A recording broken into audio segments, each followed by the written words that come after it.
तीसरे का दूसरे नंबर का प्रश्न। अब देखिएगा, इसमें दे रखा है -1/2, -1/2, -1/2, -1/2। हमसे कह रहा है ये कि कौन सी तो ये सवाल जो दे रखे हैं उनमें कौन सी तो समांतर श्रेणी में है, कौन सा समांतर श्रेणी में नहीं है। और जो समांतर श्रेणी में है उसका सारवंतर पूछ रहा है और आगे के 4 पद भी हमसे पूछ रहा है। तो पहले तो हम इन सब के बीच में सारवंतर ज्ञात करेंगे। दूसरा पद लिखेंगे, घटाने के लिए माइनस का चिन्ह और पहले पद को घटा देंगे। -1/2, यह माइनस माइनस गुणा करेंगे तो +1/2। अब 1/2 माइनस के हैं, 1/2 प्लस का है तो 0 आ जाएगा। ऐसे तीसरा पद -1/2, उसमें से दूसरे पद को घटाएंगे, घटाने माइनस का चिन्ह और -1/2। -1/2 माइनस माइनस प्लस हो गया, 1/2 माइनस का 1/2 प्लस का 0 आ जाएगा। ऐसे ही चौथा पद लिखेंगे, घटाने के लिए माइनस का चिन्ह और तीसरे पद को घटा देंगे, -1/2 माइनस माइनस प्लस हो गया। अब 1/2 माइनस का है, 1/2 प्लस का है तो 0 आएगा। तो इनमें अंतर समान है, तो यह समांतर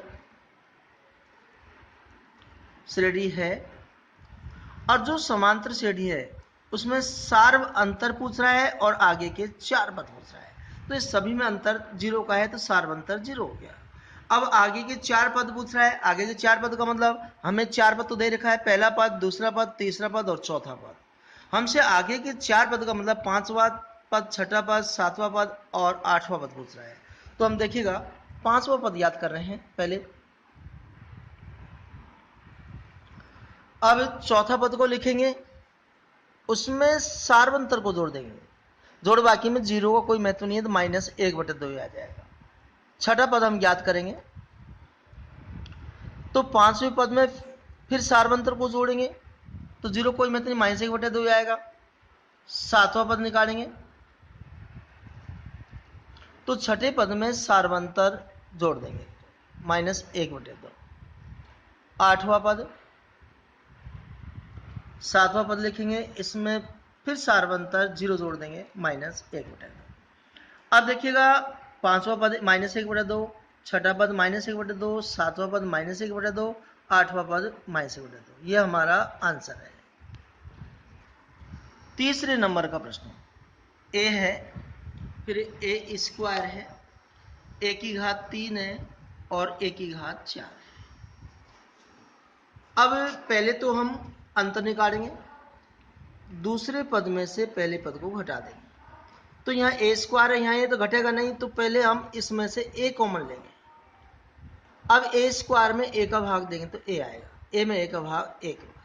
ऐसे ही तीसरे पद में से दूसरे पद को घटाएंगे, घात समान नहीं है तो कॉमन लेंगे, 3 घात और 2 घात में छोटी घात कॉमन आएगी, इसका भाग इसमें देंगे, a बार जाएगा और a² का a² भाग देंगे, 1 बार जाएगा।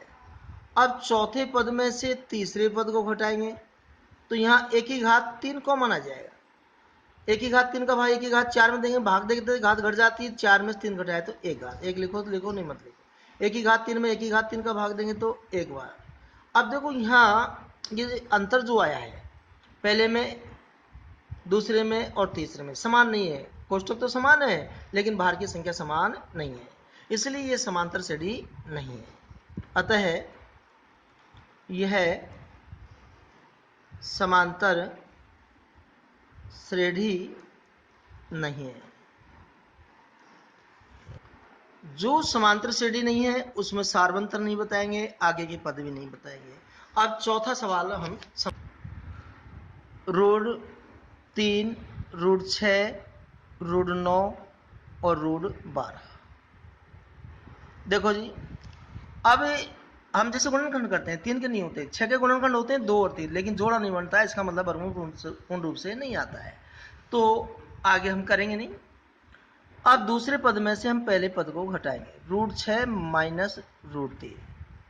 यहाँ देखो, अब इसमें कॉमन लेंगे √3, √3 का भाग √6 में देंगे √2 बार, √3 का भाग √3 में 1 बार। ऐसे ही √9 में से √6 को घटा देंगे तो कॉमन लेंगे, 9 और 6 में 3 का भाग जा रहा है, अर्थात √3 का भाग जा रहा है। √3 का भाग √9 में देंगे तो √3 बार जाएगा, और इसमें भाग देंगे 3 दूनी 6, √2 बार जाएगा। ऐसे ही देखो चौथे पद में से हम तीसरे पद को घटा देंगे, √3 कॉमन आ जाएगा, 3 चौक 12 और 3 3 9।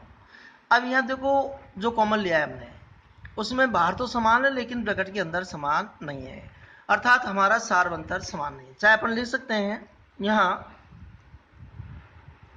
सार्वंतर समान नहीं है, अतः यह समांतर श्रेणी नहीं है। यह हमारा आंसर है। देखो यह सार्वंतर समान नहीं है, इसलिए आगे के 4 पद हम ज्ञात नहीं कर सकते, इसलिए यहां तक ही हम हमारा